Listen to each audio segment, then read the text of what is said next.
Om het Rijgersbroek in ere te herstellen moet de akkerbouwgrond worden vervangen door voedselarme grond. Met een dure term heet dat verschralingsbeheer.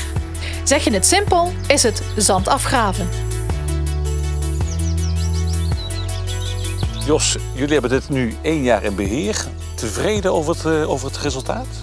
Ja, tevreden met het resultaat zoals mijn collega's dat vorig jaar vanuit de inrichting overgeleverd hebben in het beheer. Ja. Ben ik absoluut tevreden om een goede start te maken. En die start die hebben wij vorig jaar gemaakt door rassers te plaatsen, door maaisel uit te strooien, nadat we hier een behoorlijke laag met grond afgegraven hebben.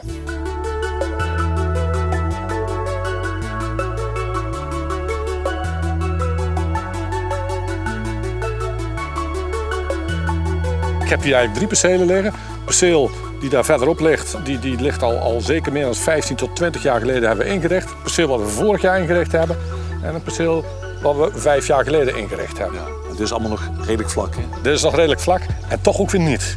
Zullen we eens even gaan kijken? Naar u. We hebben vorig jaar hier ingericht en toen was het hier gewoon strak zwart bodem met niks erop. We hebben na dat werk hebben wij strooisel uitgestrooid. Hier zie je nog wat oude resten.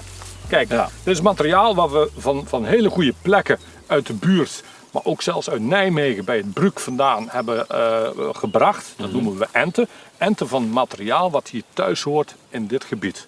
En de eerste plantjes die beginnen al op te komen. Kijk, dit is de koekersbloem. We hebben hier de moerasvergeetmenietje.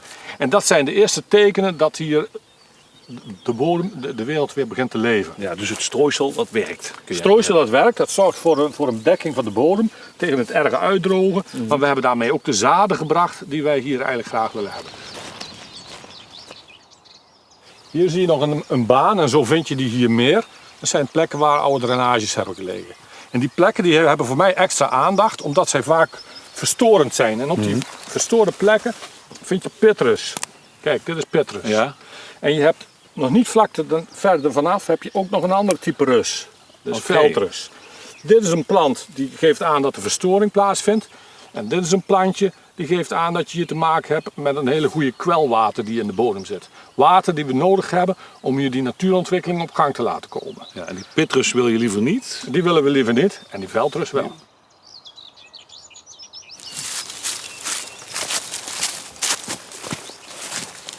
Maar zeg, waarom eigenlijk dat gas er dan, Jos? Wat is daar zo belangrijk aan? Nou ja, wij hebben hier eigenlijk best wel een uniek natuurgebied gecreëerd.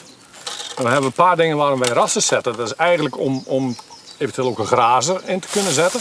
We willen hier nog wel eens een keer met een paard begrazen met mensen uit de buurt. Andersom, we hebben nogal heel veel oneigenlijk gebruik van onze treinen. Auto's die dat leuk vinden om dit door dit prachtige die crossen ons hele trein naar zijn grootje. Wandelaars die tot op de laatste meter willen komen, wat we toch eigenlijk niet moeten willen. Want het verstoort enorm in zo'n gebied waar vogels zitten te broeden. En waar planten eigenlijk heel kwetsbaar zijn.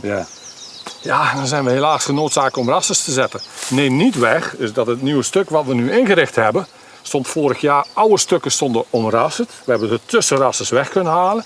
En door het vergroten van de percelen wat nu gebeurd is, kunnen wij de rassers ook veel meer op afstand zetten, waardoor de beleving vele malen fraaier is. De eerste tekenen dat de grond aan het veranderen is, zijn dus te zien. En hoe langer geleden is begonnen met verschraling, hoe duidelijker het resultaat. Dat bewijs zien we zo meteen bij een ander perceel.